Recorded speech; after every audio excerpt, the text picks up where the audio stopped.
से फेंकेंगे तो उधर जाके गिरोगी। और जब मैं आगे बढ़ रही थी तो पुलिस के एक कर्मचारी ने मुझे गाली दे करके बात करी। तो मैंने ये बोला अब तो मुझे कार्रवाई चाहिए उस पुलिस के व्यक्ति के लिए जिसने मेरे साथ।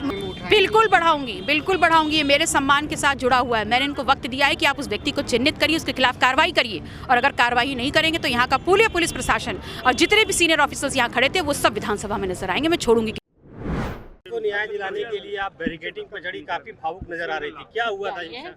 नहीं, देखिए, इस प्रदेश की जनता ने मेरी जो भूमिका तय करी, मेरी भूमिका तय है यहाँ पर विपक्ष में खड़े होने की।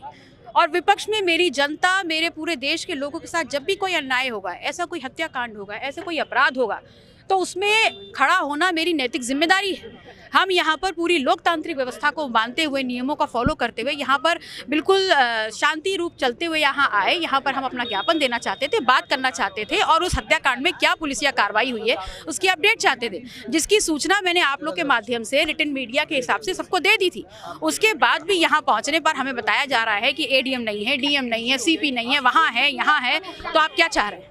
पुलिस का जो रवैया इस पूरे हत्याकांड में रहा है वो लीपापोती का रहा है, और जितना उतावलापन पुलिस और प्रशासन का इस पूरे हत्याकांड में लीपापोती का रहा है, अगर उतनी सजगता से वो यहाँ पर काम कर लेते तो अब तक हेमंत पटेल और उसके परिवार को न्याय मिल गया होता। देखिए, हम यहाँ पर 1.5 घंटा बैठे आराम से। हमको बोला गया कि अभी आपने जो बात की हम उस पर आपको बता रहे हैं अपडेट। स्वयं ADM ने मुझसे बात की, तो हमने कहा ठीक है, हम शांतिपूर्ण तरीके से यहाँ इंतजार करते हैं। हमको बैठने का कोई स्थान नहीं दिया गया। मैं भी एक जनप्रतिनिधि हूँ, तो एक जनप्रतिनिधि के साथ अगर ये चीज़ हो रही है तो आप सोचिए जनता का इस सरकार में क्या हाल है। 1.5 घंटा हम धूप में बैठे हैं, उसके बाद भी किसी ने पूछा नहीं कि मैडम अभी देर लगेगी, जो भी होगा, कुछ नहीं। जब हमने आगे मूव करना शुरू करा तो बैरिकेडिंग हमको पकड़ा दी गई। तो मैंने कहा अभी मैं शांति से ही जाऊंगी।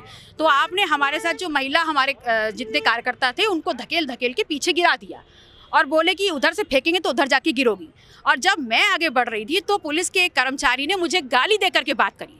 तो मैंने ही बोला अब तो मुझे कार्रवाई चाहिए उस पुलिस के व्यक्ति के लिए जिसने मुझे अब्यूज़ किया है।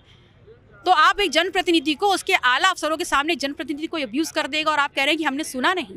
ये मामला आगे बढ़ाएंगी विधानसभा में उठाएंगी? बिल्कुल बढ़ाऊंगी, ये मेरे सम्मान के साथ जुड़ा हुआ है। मैंने इनको वक्त दिया है कि आप उस व्यक्ति को चिन्हित करिए, उसके खिलाफ कार्रवाई करिए, और अगर कार्रवाई नहीं करेंगे तो यहाँ का पूरे पुलिस प्रशासन और जितने भी सीनियर ऑफिसर्स यहाँ खड़े थे वो सब विधानसभा में नजर आएंगे। मैं छोड़ूंगी किसी को नहीं।